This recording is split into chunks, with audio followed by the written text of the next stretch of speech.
அவர் ஆயுளோட இருக்கணும் ஆனால் ஆளக்கூடாது அப்படின்னாங்க. ஏன் ஆளக்கூடாது அப்படின்னா பாசிச பாஜக இந்துக்களுடைய விரோதின்னு ஒரு பொய்யான ஒரு லேபிள ஒட்டிட்டு இருப்பீங்க. திராவிட முன்னேற்ற கழகத்தை பார்த்து என்ன அப்படி நாங்க செஞ்சுட்டோம், நீங்க என்ன அதை விட ஜாஸ்தியா செஞ்சு எங்களுக்கு கொடுத்துட்டீங்க. இது ஓட்டுக்கான அரசியல் கிடையாது, விளம்பரத்துக்கான அரசியல் கிடையவே கிடையாது, இது மக்களுக்கான அரசியல். நாங்க என்ன விஸ்வகுருவா? நாங்க அப்படியே பில்டப் கொடுத்துட்டு நாங்களும் எல்லாம் பண்றோம்னு சொல்லி காமிச்சுக்கிறதுக்கு.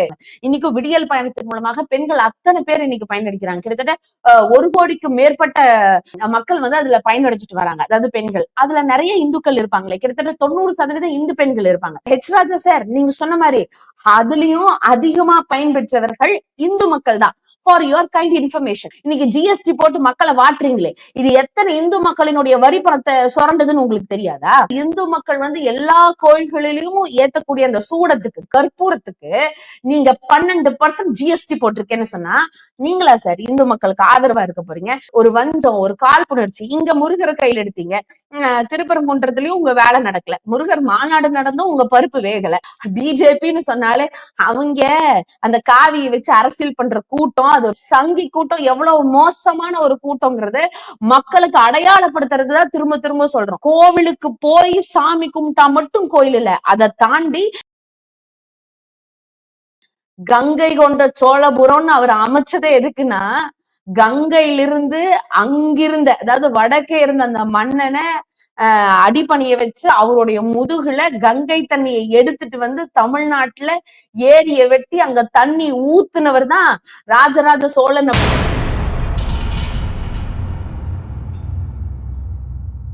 அனைவருக்கும் வணக்கம். அதாவது 2 நாளைக்கு முன்னாடி ரொம்ப அக்கறையோட ஒரு மனிதர் வந்து பேசியிருக்காரு அப்படின்னு பார்த்தா, அந்த அக்கறையில இருக்கக்கூடிய விஷமம் என்ன அப்படிங்கிறது புரிஞ்சிருச்சு. ரொம்ப நலம் விசாரிச்சாரு நம்மளுடைய தமிழ்நாட்டு முதல்வர் திரு மு.க.ஸ்டாலின் அவர்கள் நல்லபடியா குணமடையணும் அப்படின்றதுக்காக ஹெச் ராஜா அவர்கள் ஒரு அறிக்கை விட்டார். சரி, உண்மையா நலம்தான் விசாரிக்கிறாரு அப்படின்னு பார்த்தா அவர் சொன்ன ஒரு வார்த்தை, அவர் ஆயுளோட இருக்கணும் ஆனால் ஆளக்கூடாது அப்படின்னாங்க. ஏன் ஆளக்கூடாது அப்படின்னா இந்துக்களுடைய விரோதியா. எனக்கு புரியல, இன்னும் எவ்வளவு நாள் இந்த பாசிச பாஜக இந்துக்களுடைய விரோதின்னு ஒரு பொய்யான ஒரு லேபிள ஒட்டிட்டு இருப்பீங்க அப்படின்னு தெரியல. ஆனா மக்களுக்கு நீங்க தெளிவா தெரிஞ்சிருச்சுங்க சார், ஹெச் ராஜா சார் அவர்களே. அதாவது இன்னைக்கு உங்களுடைய நிதி அமைச்சகம் தான், அதாவது மேல இருக்கக்கூடிய ஒன்றிய அரசு தான் சொல்லியிருக்கு வறுமை கோட்டு ஒழிப்பு மாநிலத்துல தமிழ்நாடு நம்பர் 1 அப்படின்னு சொல்லி. எனக்கு இந்த தமிழ்நாட்டுல இல்ல, ஒட்டுமொத்த இந்தியாவிலே எடுத்துக்கோங்களேன், உண்மைக்கு சொல்லப்போனா உங்களோட பாணியிலேயே சொல்லுவோம், இந்துக்கள் அதிகமாக உள்ள ஒரு நாடு இந்தியா, அதுல தமிழ்நாடும் ஒரு மாநிலம், அதனால தமிழ்நாட்டையும் எடுத்துக்கோங்க. இப்ப இந்துக்களுடைய விரோதி அப்படின்னு சொல்றீங்களே, திராவிட முன்னேற்ற கழகத்தை பார்த்து என்ன அப்படி நாங்க செஞ்சுட்டோம், நீங்க என்ன அதை விட ஜாஸ்தியா செஞ்சு எங்களுக்கு கொடுத்துட்டீங்க. இன்ன வரைக்கும் பட்ஜெட்ல தமிழ்நாடுன்ற பேரே கிடையாது. அந்த அளவுக்கு நீங்க வஞ்சிட்டு இருக்கீங்க. இன்னைக்கு எங்களோட குழந்தைங்களோட கல்விக்கு கொடுக்க வேண்டிய 2152 கோடி கொடுக்க மாட்டேன்னு இப்பவும் சொல்லிட்டு இருக்கீங்க. இன்னைக்கும் தமிழ்நாடு ஏதாச்சும் ஒரு விதத்துல, அதாவது வெள்ளத்திலயோ இல்ல ஏதாச்சும் இயற்கை பேரிடர் வந்துச்சுனாலும் அதுக்கும் நீங்க நிதி கொடுக்க மாட்டேன் அப்படின்னு தான் சொல்லுவீங்க. இன்னைக்கும் தமிழ்நாடு கொண்டு வர திட்டங்களை பார்த்து, அதாவது திராவிட முன்னேற்ற கழகம் திராவிட மாடல் ஆட்சி கொடுக்கிற திட்டத்தை பார்த்து அப்படியே காப்பி அடிச்சு நீங்க மத்த மாநிலத்துல, அதாவது பிஜேபி ஆளக்கூடிய மாநிலத்துல அதை செயல்படுத்தணும்னு நினைக்கிறீங்க. ஆனா அதை முழுமையா செயல்படுத்தினது இல்ல. ஆனா எல்லா விஷயத்திலையும் இன்னைக்கு முதன்மையாக இந்தியாவுக்கே முன்னோடியா வந்துட்டு இருக்கக்கூடிய ஒரு நாடு தமிழ்நாடு. அதை முன்னோடி மாநிலமா மாத்தி இருக்கிறவர் தமிழ்நாட்டினுடைய முதல்வர் திரு முத்துவேல் கருணாநிதி ஸ்டாலின் அவர்கள் அப்படின்னு சொன்னா அது மிகையாகாது. அந்த ஒரு வெளிப்பாட்டுனாலதான் என்னமோ நீங்களே வந்து வாயை திறந்து சொல்லிட்டீங்க அவர் நல்ல ஆயுளோட இருக்கணும் அப்படின்னு. அதுதான் சார் உண்மை. இங்க வந்து இந்த பொய்யா ஒரு பிரச்சாரம் இருக்கு பாத்தீங்களா, திராவிட முன்னேற்ற கழகம் இந்துக்களுடைய விரோதின்னு. நீங்க சொன்ன அதே திராவிட முன்னேற்ற கழகம் தான் இன்னைக்கு இந்த 4 வருஷத்துல கிட்டத்தட்ட 3000 கோயில்களுக்கு மேல குடுமுழுக்கு நடத்தி எல்லா இந்து மக்களுக்கும் மிகப்பெரிய ஒரு வரமாக அவங்களுடைய நம்பிக்கைக்கு பாத்திரமான ஒரு அரசாக மாறி இருக்கு. உடனே கேட்கலாம், உங்களுக்கும் கோயிலுக்கும் என்னங்க சம்பந்தம், நீங்க எதுக்குங்க கோயிலுக்கு எல்லாம் குடமுழுக்கு நடத்துறீங்க, அப்ப நீங்க வந்து இந்துக்களுடைய ஓட்டை வாங்கணும்னு நினைக்கிறீங்களா? ஏங்க, இது ஓட்டுக்கான அரசியல் கிடையாது, விளம்பரத்துக்கான அரசியல் கிடையவே கிடையாது, இது மக்களுக்கான அரசியல். நாங்க என்ன விஸ்வகுருவா? நாங்க அப்படியே பில்டப் கொடுத்துட்டு நாங்களும் எல்லாம் பண்றோம்னு சொல்லி காமிச்சுக்கிறதுக்கு கிடையவே கிடையாது. உண்மைக்குமே சொல்ல போனா எங்களுடைய முத்தமிழறிஞர் கலைஞர் ஐயா சொன்ன மாதிரி கடவுளை நான் வணங்குகிறேனா என்பது அல்ல விஷயம், கடவுள் மதிக்கும்படி நான் நடந்துக்கிறேனா அதுதான் விஷயம் அப்படின்னு சொல்லியிருப்பாரு. அதாவது எங்களுக்கு கடவுள் மீது நம்பிக்கை இருக்கா இல்லையா அப்படிங்கறத தாண்டி கடவுள் மீது மிகுந்த நம்பிக்கையுடைய மக்களுக்கு எங்களுடைய திட்டங்கள், எங்களுடைய அரசாங்கம் நல்ல முறையில செயல்படுதா அப்படிங்கிறத அனுதினமும் மக்களை பத்தியே சிந்திச்சுட்டு யோசிச்சுட்டே இருக்கிறவர் தான் நம்மளுடைய முதல்வர் திரு மு க ஸ்டாலின் அவர்கள். எத்தனை திட்டங்க இன்னைக்கு வறுமை ஒழிப்பு மாநிலத்துல தமிழ்நாடு நம்பர் 1 அப்படின்னு சொன்னா இங்க ஒன்னும் இந்துக்கள் அல்லாதவர்கள் வாழ்றது கிடையாது, இந்து மக்கள் தான் வாழ்ந்துட்டு இருக்காங்க. இன்னைக்கு விடியல் பயணத்தின் மூலமாக பெண்கள் அத்தனை பேர் இன்னைக்கு பயனடிக்கிறாங்க. கிட்டத்தட்ட 1 கோடிக்கு மேற்பட்ட மக்கள் வந்து அதுல பயனடைச்சிட்டு வராங்க. அதாவது பெண்கள் அதுல நிறைய இந்துக்கள் இருப்பாங்களே, கிட்டத்தட்ட 90% இந்து பெண்கள் இருப்பாங்க. நாங்க என்ன அவங்களுக்கு விரோதியா நடந்துட்டோமா? ஒரு நிமிஷம் யோசிச்சு பாருங்க.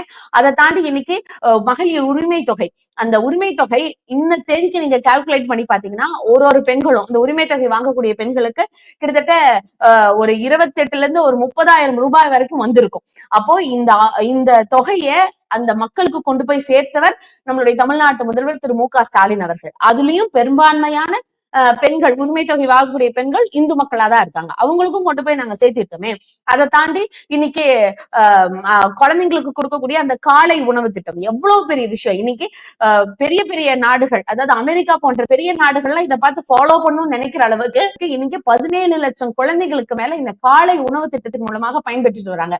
அந்த உணவு திட்டத்துல காலை உணவு சாப்பிட்டு அதன் மூலமாக தெம்பாக படிச்சு இன்னைக்கு நல்லா வரக்கூடிய மாணவர்களையும் பெரும்பான்மையான மாணவர்கள் இந்துக்கள் தான். அதை தாண்டி இன்னைக்கு மக்களை தேடி மருத்துவம் எங்க இன்னைக்கு ஐநால இருக்கக்கூடிய 79வது பொது சபை கூட்டத்தின் மூலமாக சர்வதேச பணிமுனை குழு விருது பெற்றிருக்கு அப்படின்னு சொன்னா நம்மளுடைய திராவிட மாடல் ஆட்சியினுடைய மக்களை தேடி மருத்துவம் அப்படிங்கிற அந்த திட்டம் இது எந்த அளவுக்கு அத்தியாவசியமா இருக்கு.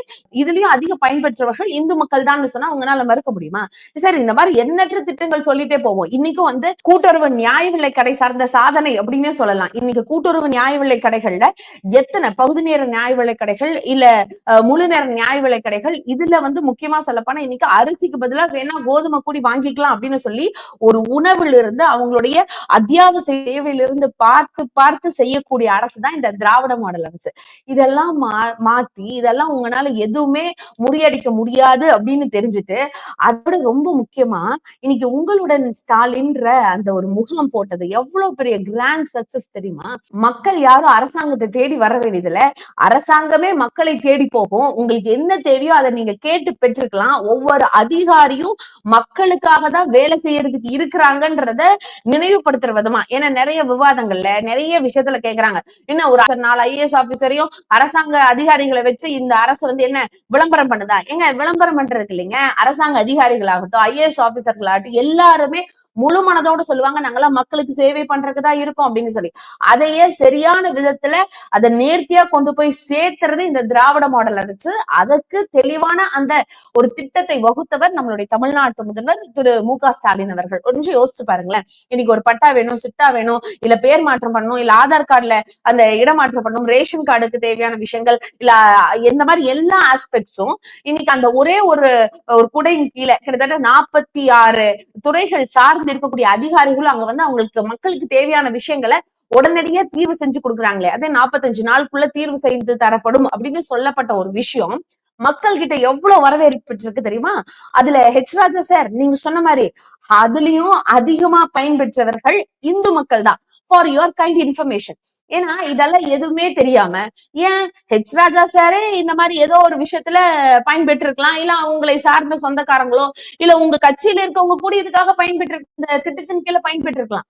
ஆனா இதெல்லாம் தெரியாம எதுக்குங்க சும்மா சும்மா எதுக்கு எடுத்தா ஒரு லேபிள் ஓட்டிட்டே இருக்கீங்க, இந்துக்கள் விரோதின்னு. யார் தெரியுமா இந்துக்களினுடைய விரோதி? நீங்க தான். நீங்க தானா? உங்களுடைய ஒன்றிய அரசு தான். இன்னைக்கு GST போட்டு மக்களை வாட்டுறீங்களே, இது எத்தனை இந்து மக்களினுடைய வரி பணத்தை சுரண்டதுன்னு உங்களுக்கு தெரியாதா? அதை தாண்டி இன்னைக்கு கல்விக்கான நிதியை கொடுக்காம இருக்கீங்களே, இதுல எத்தனை இந்துக்கள் மாணவர்கள் பாதிக்கப்படுறாங்கன்னு உங்களுக்கு தெரியாம இருக்குதா?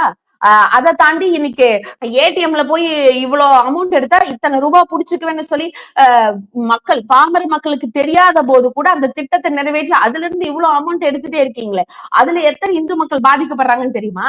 இன்ன வரைக்கும் கச்சா எண்ணெய் விலை எவ்வளவு கம்மியானாலும் பரவாயில்ல, பெட்ரோல் டீசல் விலையை கொஞ்சம் கூடி குறைக்காம அதை நாளுக்கு நாள் ஏத்திக்கிட்டே இருக்கீங்களே, அதை கேட்டாலும் மாநில அரசு மேல பொய்யா பழி போட்டுட்டு இருக்கீங்களே, இதனால எத்தனை இந்து மக்கள் பாதிக்கப்படுறாங்கன்னு தெரியுமா? ஏங்க இவ்வளவு ஏங்க ஒரு நிமிஷம் யோசிச்சு பாருங்களேன். ஐயா கலைஞர் இருக்கும்போது கூட இந்த கற்பூரத்துக்கு, இந்த ஊதுபத்திக்கு இதுக்கெல்லாம் வரி போடணும், மாநில வரி எல்லாம் இருக்கும்போது போடக்கூடாது அப்படின்னு சொன்னவர். ஆனா இன்னைக்கு ஜிஎஸ்டின்னு ஒரு விஷயம் வந்ததுக்கு அப்புறம் இந்து மக்கள் வந்து எல்லா கோயில்களிலும் ஏத்தக்கூடிய அந்த சூடத்துக்கு, கற்பூரத்துக்கு நீங்க 12% ஜிஎஸ்டி போட்டிருக்கேன்னு சொன்னா நீங்களா சார் இந்து மக்களுக்கு ஆதரவா இருக்க போறீங்க? சரி, உங்ககிட்ட அறநிலையத்துறை வந்தா என்ன சார் செஞ்சிருவீங்க? அப்படி உங்களால என்ன செய்ய முடியும்? அதுக்கு இது வரைக்கும் ஏதாச்சும் ஒரு விலக உரை நீங்க கொடுத்தீங்களா? சரி, அதை தாண்டி நாங்க கேட்கிறோம்ல, உங்களோட பிஜேபி ஆளக்கூடிய மாநிலங்கள் நிறைய இருக்கு, ஏன் பக்கத்துல இருக்க பாண்டிச்சேரி கூட தான் இருக்கு, அது உங்களுடைய கூட்டணியில தான் இயங்கிட்டு இருக்கு, அங்க இருக்க கோயில்களை எல்லாம் உங்களுடைய கண்ட்ரோல் கீழே கொண்டு வாங்க, எப்படி நீங்க செயல்படுத்துறீங்கன்னு காமிங்க. அதுக்கப்புறம் தமிழ்நாட்டுல வந்து இந்து மக்களின்கான ஆதரவாளர் நான் தான், அறநிலைத்துறை கொடுங்க, இதெல்லாம் கேளுங்க சார். எதுவுமே செய்யாம ஏன் இவ்வளவு போராடி நீங்க போராடினீங்களோ இல்ல பொய்ய சொல்லி என்ன ஒரு புரட்டு பண்ணீங்களோ, ஆனா பாபர் மசூதி எடுத்துட்டு அங்க ஒரு ராமர் கோயில கட்டணும்னு கட்டினீங்களே, ராமருக்கே கோபம் வந்துதான் உங்களை அயோத்தியில இருந்து அனுப்பிச்சுட்டாருன்னு நினைக்கிறேன். அங்கேயே தோத்துதானே சார் போனீங்க. ஏன் ஏன் இவ்வளவு ஒரு ஒரு வஞ்சம், ஒரு காழ்ப்புணர்ச்சி? இங்க முருகரை கையில் எடுத்தீங்க, திருப்பரங்குன்றத்துலயும் உங்க வேலை நடக்கல, முருகர் மாநாடு நடந்தும் உங்க பருப்பு வேகல, இப்போ திரும்பவும் எதையாச்சும் ஒண்ணு சொல்லணும், திரும்ப அந்த ஆஸ் யூஷுவல் ஒரு டேக். இத கேட்டு கேட்டு தமிழ்நாட்டு மக்களுக்கு காது புளிச்சு போச்சு சார். பிஜேபின்னு சொன்னாலே அவங்க அந்த காவியை வச்சு அரசியல் பண்ற கூட்டம், அது ஒரு சங்கி கூட்டம் தான் அப்படின்னு சொல்லி சொல்ற அளவுக்கு தான் இருக்கு. இன்னைக்கும் சொல்றேன், சங்கிக்கிறது உங்களை எல்லாம் அவமானப்படுத்துறதுக்கோ உங்களை குறை சொல்றதுக்கோ இல்ல, சங்கி கூட்டம் எவ்வளவு மோசமான ஒரு கூட்டம்ங்கிறது மக்களுக்கு அடையாளப்படுத்துறதுதான் திரும்ப திரும்ப சொல்றோம்.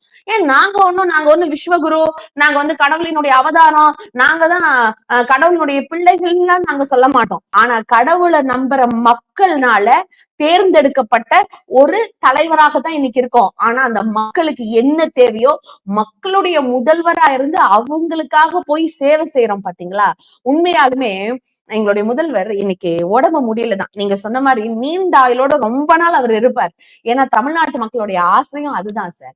ஏன்னா அவர் பாருங்க, இன்னைக்கு அந்த ட்ரீட்மெண்ட் அந்த ஹாஸ்பிட்டல்ல எடுத்துட்டு இருக்கும் போதே ஒரு நாள் கூட ஏன் ஜி அவர்கள் ரொம்ப நாளுக்கு அப்புறம் இப்ப பாராளுமன்றத்துக்கு வந்து பேசினதையே அப்படியே நரேந்திர மோடி அவர்கள் கர்ஜித்து கொண்டிருக்கிறாருன்னா நிறைய விவாதங்கள்ல நிறைய பேர் பேசுறீங்க.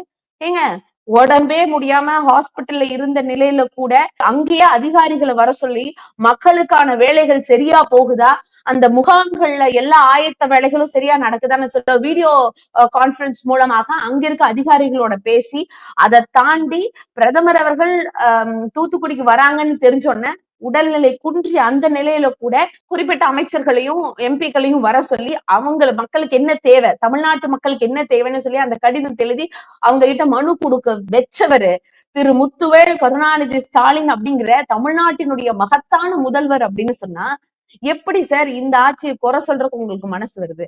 அதான் எதுவுமே குறை சொல்ல முடியாது அப்படிங்கறதுனால இந்த மாதிரி ஒரு ஆஸ்பெக்ட்ல நீங்க சுத்தி வரீங்க. இப்பவும் சொல்றேன், உங்களுடைய நிதி ஆயோக் கூட்டத்துல, அதாவது ஒன்றிய அரசினுடைய நிதி ஆயோக் கூட்டத்துலதான் சொல்லியிருக்கீங்க வறுமை ஒழிப்பு மாநிலத்துல தமிழ்நாடுதான் நம்பர் 1. அதே மாதிரி ரிசர்வ் பேங்க் ஆஃப் இந்தியா நடத்தின ஆய்வின் கீழே மனித வளங்கள் பெருக்கக்கூடிய ஒரு மாநிலத்திலையும் தமிழ்நாடு நம்பர் 1, அதுவும் ஒன்றிய அரசு தான் இந்த ரிப்போர்ட் கொடுத்திருக்கு. அதை தாண்டி 2020 10 முக்கிய துறைகள்ல, அதாவது இன்னைக்கு நீங்க கூட்டணி வச்சிருக்கீங்கல்ல அஇஅதிமுக, அப்ப ஆண்டுட்டு இருக்கும் போது 2020 10 முக்கிய துறைகள்ல குறைவா இருந்த தமிழ்நாடு இன்னைக்கு 4 வருஷத்துல எல்லா துறைகளிலும் முதன்மையா இருக்கு அப்படின்னு சொன்னா இதையெல்லாம் சிந்திச்சு பார்க்கணும். இத்தனை நலங்களையும் இத்தனை உதவிகளையும் பெற்றுட்டு இருக்கக்கூடிய ஒரு மாநிலம் தமிழ்நாடுனா இந்த தமிழ்நாட்டில் இருக்கக்கூடிய மக்கள் அதிகமான பேர் இந்து சமுதாயத்து மக்கள் தான், அவங்கதான் அதிகமா பயன்பெறாங்க. அப்படின்னா இதையெல்லாம் நீங்க எந்த ஆஸ்பெக்ட்ல எடுத்துட்டு போறீங்கன்னு தெரியல. அப்புறம் ராஜா சார், எனக்கு ஒரு ரொம்ப முக்கியமான விஷயம் உங்ககிட்ட கேட்கணும். இவ்வளவு பேசுறீங்களே, இவ்வளவு பிரஸ் மீட் கொடுத்து இவ்வளவு பில்டப் கொடுக்குறீங்களே, அந்த பகல்காம் என்ன சார் ஆச்சு? அத பத்தி மேல இருக்கவங்க ஒன்றிய அரசும் ஒன்னும் சொல்ல மாட்டேங்கிறாங்க, நீங்களும் ஒன்னும் சொல்ல மாட்டேங்கிறீங்க. கேட்டா நாங்க சாதிச்சுட்டோம், நாங்க தான் சுட்டு கொன்னோம், நாங்க தான் எல்லாமே பண்ணோம், நாங்க தான் விஸ்வகுருன்னு பில்டப் மட்டும் கொடுக்குறீங்க. ஏன் சார், எனக்கு ஒரு விஷயம் புரியல. அதாவது சரியா சொல்லணும்னா ஏப்ரல் 22 நினைக்கிறேன், அப்போ அந்த பகல்காம் தாக்குதல் நடக்குது. ஜூலை 27 வரைக்கும் கிட்டத்தட்ட 90 நாட்கள் ஒரு தீவிரவாதிக நம்ம நாட்டுக்குள்ளேயே இருந்திருக்கிறாங்க அப்படின்னா உங்களுடைய அந்த உள்துறை பாதுகாப்பு அது எங்க சார் போச்சு? உங்க இன்டர்னல் போர்ஸ் எங்க போச்சு? அப்போ 90 நாட்கள் ஒரு தீவிரவாதிகளை நாட்டுக்குள்ளேயே வச்சுட்டு அப்புறம் ஜூலை 27 நான் சுட்டு கொண்டுட்டேன் அப்படின்னு சொல்லி நீங்க மார்தட்டி சொல்றதை நாங்க ஏத்துக்கணுமா? நீங்க தான் பெரிய விஸ்வகுரு, அதை தாண்டி ஒரு பெரிய ஆட்களாச்சு. நீங்க தான் பாகிஸ்தானுக்குள்ளேயே தீவிரவாதிகள் தூங்கிட்டு இருந்தா கூட அங்க கூடி போய் ஸ்ட்ரெயிட்டா பார்த்து கரெக்டா சுட்டு கொள்வீங்களே. அப்படி இருக்கும்போது காஷ்மீர் நம்ம நாடு தானே சார், உங்க எல்லை கட்டுப்பாட்டுக்குள்ள தானே இருக்கு, நீங்க தானே பாத்துட்டு இருக்கீங்க. அப்போ காஷ்மீருக்குள்ள வந்த தீவிரவாதிகளை 90 நாட்கள் விட்டு வச்சது ஏன்? இதத்தான நாடாளுமன்றத்துல நம்மளுடைய எம்பிக்கள் எல்லாம் கேக்குறாங்க. ஏன் சார் உங்களால பதிலே சொல்ல முடியல? சரி, அதை தாண்டி இப்ப இப்ப இந்த பிரச்சனை எதனால வந்துச்சு? இப்ப அங்க பகல்காம் தாக்குதல் நடத்தினதுலயும் நிறைய இந்துக்கள் பாதிக்கப்பட்டிருப்பாங்களே. அப்ப இந்துக்களுடைய நிறைய உயிர்கள் போயிருக்கு. கிட்டத்தட்ட 26 பேர் பலியாயிருக்காங்களே. அதுக்கு ஆபரேஷன் சிந்தூர் அப்படின்லாம் பேர் வச்சு நீங்க ஆபரேஷன் மகாதேவ் அப்படின்னு மாத்திட்டீங்க. இதுல கூட உங்களுடைய காவி சாயத்தை பூசலினா உங்களால இருக்க முடியாதுல்ல. இன்னும் எத்தனை நாள் இந்த மாதிரி அரசியல் பண்ணுவீங்கன்னு எனக்கு தெரியல. ஏன் ஆபரேஷன் சிந்தூர் மகாதேவ்னு நீங்க பேர் வச்சிருக்கீங்களே, இந்துக்கள் மட்டும்தான் அங்க சண்டை பிடிச்சாங்களா? சோஃபியா குரேஷி அவங்க என்ன இந்துவா? அவங்களையும் உங்களுடைய எம்பி எவ்வளவு மோசமா ஒரு விமர்சனம் பண்ணாங்க. டெரரிஸ்டோட சகோதரியை வச்சே அந்த டெரரிஸ்டரை நாங்க சுட்டு கொன்னோம் அப்படின்னு உங்களுடைய எம்பி அவர்கள், அதாவது பிஜேபியினுடைய எம்பி விஜய் ஷா ரொம்ப மோசமா பேசுறாங்க. ஒரு பெண்ன்றதுனால அவங்களை இழிவுபடுத்தினீங்களா, இல்ல அவங்க வேற்று மத பெண்ன்றனால இழிவுபடுத்தினீங்களா? ஆனா அவங்கதான் அந்த ஆபரேஷனை தைரியமா நின்னு முன்னிலைப்படுத்தி சாதிச்சு காமிச்ச பெண்ணுங்கிற ஒரு இங்கிதம் கூட இல்லையா உங்களுக்கு? அப்ப இதுதான் உங்களுடைய மிகப்பெரிய தேசப்பற்றி மனிதாபிமானமா? அதையும் நீங்க சொல்லணும். அதை தாண்டி காஷ்மீருக்கான இந்த சிறப்பு அந்தஸ்து, இந்த 370 எல்லாம் தேவையில்லை, இனிமேல் காஷ்மீருக்கு எத்தனை சுற்றுலா பயணிகள் வேணாலும் வரலான்னு நீங்க தானே சார், உங்க ஒன்றிய அரசு தானே சார் ஓகே பண்ணுச்சு. அதை நம்பிதானே இத்தனை மக்கள் அங்க வந்தாங்க. அவங்களுக்கான என்ன பாதுகாப்பு நீங்க கொடுத்தீங்க? எப்ப கேட்டாலும் காங்கிரஸ் தப்பு பண்ணிருச்சு, காங்கிரஸ் அதை பண்ணிருச்சு. இந்த நேரு அவர்களுடைய பேரை கிட்டத்தட்ட 67 முறை பயன்படுத்தி இருக்காங்க நாடாளுமன்றத்துல. ஆனா நீங்க என்ன செஞ்சீங்கன்னு கேட்டா அதற்கான ஒரு கமிஷன் அமைச்சு அதற்கான ரிப்போர்ட் கொடுக்கறதுக்கு உங்களால முடியாது சார். உங்களுக்கு இன்னொரு விஷயம் தெரியுமா? 2008 மும்பை தாக்குதல் நடந்த போது அப்ப இருந்த உள்துறை அமைச்சர் தார்மீக அடிப்படையில நான் இத சரியா பார்க்கலையா, இல்ல என்ன தவறு நடந்துச்சுன்னு தெரியல, இருந்தாலும் இதுக்கு நான் பொறுப்பெடுத்துக்கிறேன்னு சொல்லி அவரு வேலையை ராஜினாமா செஞ்சார். இன்னைக்கு எல்லாமே எங்க கட்டுப்பாட்டுல இருக்கு. அதாவது உலகம் சுற்றக்கூடிய தப்பு இப்படி மாத்திக்கலாம், உலகத்திலே நல்ல ஒரு தலைவரா நாங்க இருக்கோம் அப்படின்னு எல்லாம் உங்களுடைய விஸ்வகுரு 56 இன்ச் மார்புக்கு சொந்தக்காரர் இருக்கக்கூடிய நரேந்திர மோடி அவர்கள் சொல்லிட்டே இருக்கிறாரு. அவரோட கண்ட்ரோல்ல இல்லையா? அப்போ இதெல்லாம் பார்த்து பாகிஸ்தான் கூட உங்களை பார்த்து பயப்படலையா சார்? எனக்கு இதுல ரொம்ப முக்கியமான விஷயம், இந்த பிரச்சனை எல்லாம் நடக்கும்போது உலக நாடுகள்லாம் தீவிரவாதத்தை தான் கண்டிச்சதே தவிர பாகிஸ்தானை ஏன் கண்டிச்சே பேசல? அப்போ உங்களுடைய அந்த எக்ஸ்டர்னல் போர்ஸ் அப்படிங்கிறது வெளியுறவுத்துறை அமைச்சகம் அவ்வளவு வீக்கா இருக்கா, இல்ல நீங்க என்ன பண்ணிட்டு இருக்கீங்க? அப்ப இந்த கேள்வியெல்லாம் நாங்க உங்களை பார்த்து கேட்டோம்னா நீங்க உடனே தேச விரோதின்னு சொல்லிருவீங்க, இந்துக்கள் விரோதின்னு சொல்லிருவீங்க, உங்களோட டேகை எங்க மேல திணிச்சிருவீங்க. உங்களுக்கு ஒரு விஷயம் நான் முக்கியமா சொல்லட்டும், இந்தியாவினுடைய ஜனநாயகம் அப்படின்னு சொன்னா அந்த ஜனநாயகத்தை காக்கக்கூடிய கோவிலா இருக்கிறது தான் பாராளுமன்றம், அதாவது பார்லிமெண்ட். நல்லா பாத்துக்கோங்க, கோவிலுக்கு போய் சாமி கும்பிட்டா மட்டும் கோயில் இல்ல, அதை தாண்டி இந்திய நாட்டினுடைய ஜனநாயகத்தை காக்கக்கூடிய ஒரு கோயில் அப்படின்னா அந்த பாராளுமன்றம். அந்த பாராளுமன்றத்துல மக்கள் நிறைய கேள்விகள் வைப்பாங்க, அதுக்கு மக்களே கேட்கணும்னு இல்ல, மக்களினுடைய பிரதிநிதிகள் கேட்பாங்க. அந்த கேள்விகளுக்கு பதில் சொல்ல வேண்டிய இடத்துல பிரதமர் இருக்காரு. ஆனா அந்த பிரதமர் பதில் சொல்றாரா? சொல்றது இல்ல. அதை மீறி அவரா ஏதோ ஒரு ஸ்கிரிப்ட் ரெடி பண்ணி அவரா பேசுவாரு. அதை நாங்க அமைதியா கேட்டுட்டு போயிட்டோம்னா அது நாங்க நல்ல ஆட்கள், நல்ல ஆதரவாளர்கள். அதை எதிர்த்து நீங்க செய்யறது தப்பு, இது ஏன் இப்படி நடந்துச்சுன்னு அந்த கேள்விகளை கேட்டோம் அப்படின்னு சொன்னா நீங்க உடனே எங்களுடைய இந்துக்களினுடைய விரோதி, நீங்க தேச விரோதி அப்படின்னு எல்லாம் பேர் சொல்லுவீங்க சார். ரொம்ப நாள் இந்த பாஷாலாம் பலிக்காது சார், இன்னும் எத்தனை நாள் தான் ஏமாத்துவீங்க? உண்மைக்கு சொல்லணும்னா அதாவது முழுக்க இந்து மக்களை பத்தி நீங்க சும்மா அப்படியே பேருக்கு தான் சொல்லிட்டு இருக்கீங்க. ஆனா இந்து மக்களை பத்தி எங்கேயும் நீங்க சிந்தனை பண்றது கிடையாது, மக்களுக்கான தேவை எதுவும் பாக்குறது கிடையாது. இப்ப கூட ஒரு கார்பரேட் நிறுவனத்தினுடைய அத்தனை கடன்களையும் தள்ளுபடி பண்ண முடியும், ஆனா விவசாய கடனையோ இல்ல 100 நாள் வேலை திட்டத்திற்கான அமௌண்ட்டையோ அதை தாண்டி கல்வி கடனையோ இதெல்லாம் தள்ளுபடி பண்ண முடியாது உங்களால. இன்னைக்கும் எஸ்சி எஸ்டிக்கு இருந்த ஸ்காலர்ஷிப் அமௌண்ட், தமிழ்நாட்டுக்கு இருந்த ஸ்காலர்ஷிப் அமௌண்ட்டை கிட்டத்தட்ட ஒரு 70% வரைக்கும் குறைச்சு குறைச்சதுதான் உங்களுடைய நரேந்திர மோடி அவர்களுடைய அரசினுடைய மிகப்பெரிய சாதனையா இருக்கே தவிர, அப்படி நீங்க குறைச்சாலும் பரவாயில்ல, ஒருபோது என் மக்களுக்கு நான் செய்ய வேண்டிய எந்த விஷயத்தையும் நான் தடுத்து நிறுத்த மாட்டேன். என் மாணவர்கள் நல்லா படிக்கணும் அப்படின்றதுக்காக மிச்ச தொகையை கொடுத்து அந்த குழந்தைங்கள படிக்கிற அளவுக்கு ஆயத்தம் பண்ணாரு பாருங்க எங்களுடைய தமிழ்நாட்டு முதல்வர் திரு முத்துவேல் கருணாநிதி ஸ்டாலின் அவர்கள். மக்களுக்கு தெரியும் இந்துக்களுக்கு ஆதரவான ஒரு தலைவர் யாரு, அதை தாண்டி இங்க தமிழ்நாட்டுல இந்து முஸ்லிம் கிறிஸ்டின்ற பேதம் எல்லாம் இல்ல. உங்களுக்கு ஒரு விஷயம் தெரியுமா, நம்மளுடைய முன்னாள் ஜனாதிபதி மேதகு டாக்டர் ஏபிஜே அப்துல் கலாம் ஐயா அவர்களுடைய இறந்த போது ராமேஸ்வர கோயில்ல அவருக்காக மோட்ச தீபம் ஏற்றப்பட்டுச்சுன்னு சொன்னா அதுதான் சார் தமிழ்நாடு. ஏன் சார் இப்படி ஒரு பிரிவினவாதத்தை இங்க நீங்க ஒரு ஏற்படுத்தணும் அப்படின்னு நினைக்கிறீங்க? இதுதான் எங்களுடைய மிகப்பெரிய ஒரு கேள்வியா இருக்கு. முடிஞ்சா நாட்டுக்கு ஏதாச்சும் ஒரு நல்லது செய்யுங்க.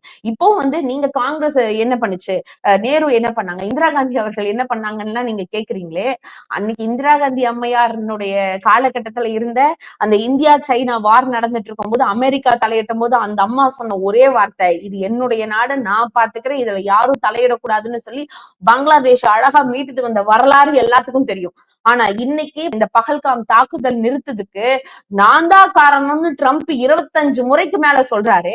அப்பவும் நாடாளுமன்றத்துல கனிமொழி மேடம் அவர்கள் ரொம்ப தெளிவா சொன்னாங்க, நாங்க ட்ரம்ப் சொல்றத நாங்க நம்பல, வேண்டாம் விட்டுறோம். நீங்க சொல்லுங்க, பிரதமர் மோடி அவர்கள் நீங்க சொல்லுங்க அது பொய்ன்னு. அப்படியெல்லாம் இல்ல, நாங்க பாகிஸ்தான் கேட்டனாலதான் நாங்க அந்த தாக்குதலையே நிறுத்துறோம், நீங்க சொல்லுங்கன்னு கேக்குறாங்க. ஏன் வாய் திறக்க மாட்டேங்கிறீங்க? இதெல்லாம் தான் எங்களுடைய பெரிய கேள்விகளா இருக்கு. இந்த மாதிரியான நியாயமான கேள்விகளை வச்சா நீங்க உடனே எங்களுடைய இந்துக்கள் விரோதின்னு சொல்லிடுறீங்க. இதுதானே சார் உங்களுக்கு ரொம்ப வலிக்குது. ஏதோ ஒரு இடத்துல நாங்க எப்படியாச்சும் மக்கள் கிட்ட தெளிவான விஷயத்த கொண்டு போய் சேர்த்திடுறோம், இல்ல தெளிவான ஒரு விஷயத்த அவங்களுக்கான ஒரு அறிவை கொண்டு போய் கொடுத்துடுறோம் அப்படின்றதுனாலதானே எங்களை மடை மாற்றத்துக்காக இல்ல மக்களை திசை திருப்பணுன்றதுக்காக அந்த இந்துக்களினுடைய விரோதின்ற டேக் வச்சிட்டு இருக்கீங்க. இன்னைக்கும் சொல்றேன், அதாவது ஓடாத இருந்த திருவாரூர் தேர ஓட வச்சவர் முத்தமிழறிஞர் கலைஞர் அவர்கள். இப்போ நீங்க தூத்துக்குடியில பேசும்போது பில்டப் கொடுத்தீங்களே, ராஜராஜ சோழன் கங்கை கொண்ட சோழபுரம்னு அவர் அமைச்சதே எதுக்குன்னா, கங்கையிலிருந்து அங்கிருந்த, அதாவது வடக்கே இருந்த அந்த மன்னனை அடிப்பணிய வச்சு அவருடைய முதுகுல கங்கை தண்ணியை எடுத்துட்டு தமிழ்நாட்டுல ஏரிய வெட்டி அங்க தண்ணி ஊத்துனவர் தான் ராஜராஜ சோழன் அப்படின்னு சொன்னா, அதனாலதான் அதுக்கு கங்கை கொண்ட சோழபுரம்னே பேர் வந்துச்சு. அதையும் கூட நீங்க அரசியல் பண்ணீங்க, பிரகதீஸ்வரர் ஆலயம்னு சொல்லி. அதை மாத்தி 2010 1000வது விழா எடுத்து அதை தஞ்சை பெருவுடையார் கோயில்னு சொல்ல வச்சவர் முத்தமிழறிஞர் டாக்டர் கலைஞர் ஐயா அப்படின்னு சொன்னா இந்த வரலாறு தமிழ்நாட்டு மக்களுக்கு தெரியாம இல்ல. சரி, இவ்வளவு பேசுறீங்களே எச் ராஜா அவர்கள், நான் உங்ககிட்ட ஒரு விஷயம் கேக்குறேனே, என்ன சார் ஆச்சு நம்ம கீழடி விவகாரம்? நீங்க என்ன பிஜேபிக்கு ஆதரவா பேசுறதுனால வடக்க இருக்கிறவருன்னு நினைச்சிட்டீங்களா சார்? நீங்க வாழ்ந்ததுக்கும் நீங்க படிச்சதுக்கும் நீங்க உங்களுடைய குடும்பம் நல்லா இருக்கிறதுக்கும் ஆதாரமா இருந்த மண் இந்த தமிழ் மண். இன்னைக்கு கீழடியில இவ்வளவு பெரிய ஒரு ஆராய்ச்சி நடந்திருக்கு, இரும்பு உற்பத்தி பண்ணதே தமிழன் தான் அப்படிங்கறத உலகத்துக்கே பறைசாற்றக்கூடிய ஒரு நிலையில நம்ம இருக்கோம். ஆனா இத ஒத்துக்க மாட்டேன்னு ஒன்றிய அரசு சொல்லுதே சார், இதுல திருத்தம் பண்ணி கொடுங்க. என்னமோ 7ஆம் வகுப்பு பையன் எஸ்ஏ எழுதி அதுல கரெக்ஷன் பண்ணி கொடுன்னு சொன்ன மாதிரி கஷ்டப்பட்டு அமர்நாத் ராமகிருஷ்ணன் அவர்கள் இங்க ஆய்வை நடத்தி உலகத்திற்கே இத காமிக்கணும். அதாவது கீழடியில அன்னைக்கே நாங்கெல்லாம் நாகரிகம் வச்சிருக்கோங்க. நாகரிகம்னா சும்மா வாழ்வு முறை மட்டும் இல்ல, அன்னைக்கே எழுத்து படிச்சு படிப்பாளியா ஒரு தமிழன் இருந்திருக்கான்றதுக்கான சான்றோட நாங்க இன்னைக்கு காமிக்கிறோம் அப்படிங்கிற ஒரு விஷயத்த, அப்படியெல்லாம் இல்ல நீங்க அந்த டேட் எல்லாம் கொஞ்சம் மாத்தி கொடு அப்படின்னு ஒன்றிய அரசு கேக்குது. இத கண்டிச்சு ஏன் சார் நீங்க ஒரு வார்த்தை கூட பேசல?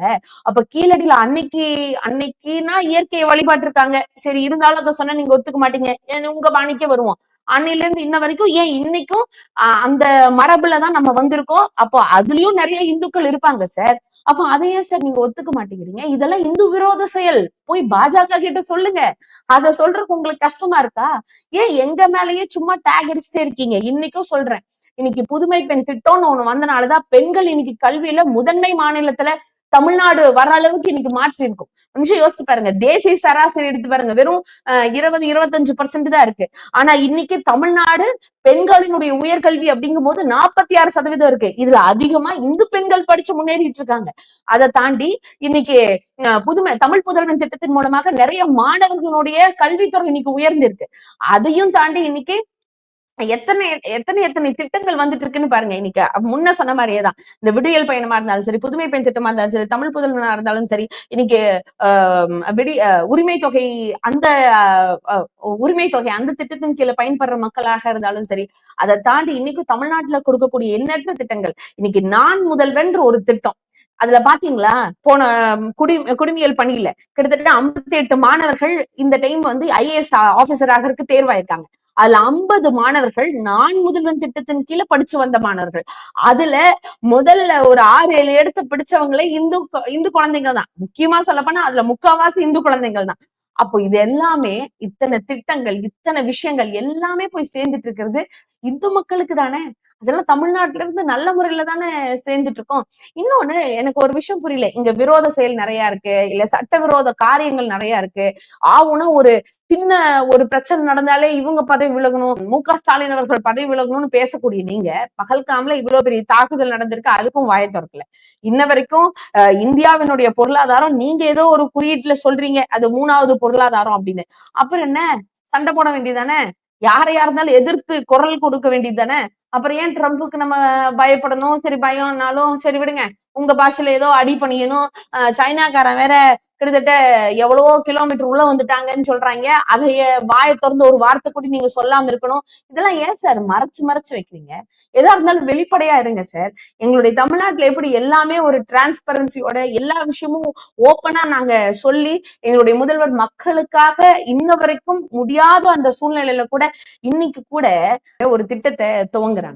அப்போ போன வாரம் தான் டிஸ்சார்ஜ் ஆகி வராரு. வந்த உடனே இன்னைக்கு ஒரு மக்கள் கூட்டத்துல மக்கள் முதன்மையில நின்னு பேசுறாங்க. அப்போ டாக்டர் அட்வைஸ் சொல்றாங்க ஸ்டாலின் அவர்கள் கிட்ட, வேண்டாம், ஒரு வாரம் இன்னும் ரெஸ்ட் எடுத்துக்கணும், அதுக்கப்புறமா நீங்க போய் மக்களை சந்திக்கலாம் பண்ணலாம்னுங்கும் போது அவர் சொன்ன ஒரு வார்த்தை, இல்ல, எனக்கு மக்களை பார்த்தாதான் என்னுடைய இந்த நோய் தீரும், அவங்களோட பேசும்போது எனக்கு மேலும் உற்சாகம் கொடுக்கும், அவங்களுக்காக நான் எது செய்யறதா இருந்தாலும் நான் செய்வேன் அப்படின்னு ஒரு தலைவர் இன்னைக்கு சொல்றாருன்னு பார்த்தா, அந்த மக்கள்னு சொல்லக்கூடிய அந்த கூட்டத்துல பெரும்பான்மையான பேர்கள் இந்து மக்கள் தான். அதனால இந்துக்கள் அப்படின்னு சொல்லக்கூடிய ஒரு டேக, அதாவது இந்துக்களினுடைய விரோதின்னு சொல்லக்கூடிய டேக தூக்கி போட்டுருங்க சார். தமிழ்நாடுன்னு வரும்போது உண்மைக்கும் சொல்ல போனா ஒற்றுமைதான் எங்களுடைய மிகப்பெரிய பலம். அதாவது யூனிட்டி அண்ட் டைவர்சிட்டி அப்படின்னு தான் நாங்க சொல்றோம். அதான் எல்லா பக்கமும் எங்களால சொல்ல முடியும். நீங்க இந்திய திணிக்கணும்னு நினைச்சாலும் நாங்க முடியாதுன்னு தான் சொல்லுவோம். இல்ல, இங்க நீங்க இந்துக்கள் அப்படின்ற பேர்ல ஒரு போர்வையை பூத்திட்டு உள்ள வந்தாலும் இங்க இருக்க மக்களை தெளிவா கண்டுபிடிச்சிருவாங்க. அதை தாண்டி நீங்க எவ்வளவு பாஷா காமிச்சாலும் இங்க பலிக்காது அப்படிங்கறதுதான் உண்மை. ஏன்னா மக்களுக்கான ஒரு முதல்வரா நின்று மக்களுக்கான எல்லா தேவைகளையும் பார்த்து பார்த்து செய்யக்கூடிய ஒரு முதல்வராதான் திரு முத்துவேல் கருணாநிதி ஸ்டாலின் அவர்கள் இருக்கிறாங்க. அவர் எவ்வளவு கஷ்டப்படுறாரு, எந்த ஒரு நிலைமையில இருந்தா கூட மக்களை யோசிச்சு எந்த அளவுக்கு முதன்மையான ஒரு தலைவரா இருக்கிறாங்கிறது தமிழ்நாட்டு மக்களுக்கு தெரியும். நீங்க ராஜாவாக இருக்கட்டும், இல்ல தமிழிசை மேடமாக இருக்கட்டும், இல்ல இங்க வானதி ஸ்ரீனிவாசன் மேடம், அப்புறம் நயினார் சார், அதை தாண்டி அண்ணாமலை அவர்கள், இவங்க எல்லாருமே நீங்க வந்து பயன் பெற்றதே தமிழ்நாட்டுலதான் அப்படிங்கறத மறந்துட்டு இன்னைக்கு ஏதோ ஒரு ஒன்றியத்துக்காக நீங்க வந்து தூது போயிட்டு இருக்கீங்க. ஆனா ஒரு விஷயம் நல்லா புரிஞ்சுக்கோங்க, யாரு என்ன தூது போய் எங்க வந்தாலும் இங்க இருக்கிற ஒரு பாமர மக்களுக்கு கூட நல்லா தெரியும் நமக்கான ஒரு விஷயத்த யாரு கொடுத்தா, நமக்கான ஆட்சி யாருனால, நமக்கான நல்வாழ்வு யாருனால அமைஞ்சிட்டு இருக்கு, நமக்கான ஆட்சி யாரு தந்தா, யார் நம்மளுடைய தலைவரா இருந்தா அது நம்மளுக்கு விடியலான ஒரு வாழ்க்கைக்கு அமையும் அப்படிங்கிறது நல்லாவே தெரியும். அதனாலதானே உங்களோட கூட்டணி வச்சாங்கன்றதுக்காகவே, கூட்டணி வச்சாங்கன்றது மட்டும் இல்ல, அதை தாண்டி அவங்க ஒண்ணுமே செய்யல போன 10 வருஷம்.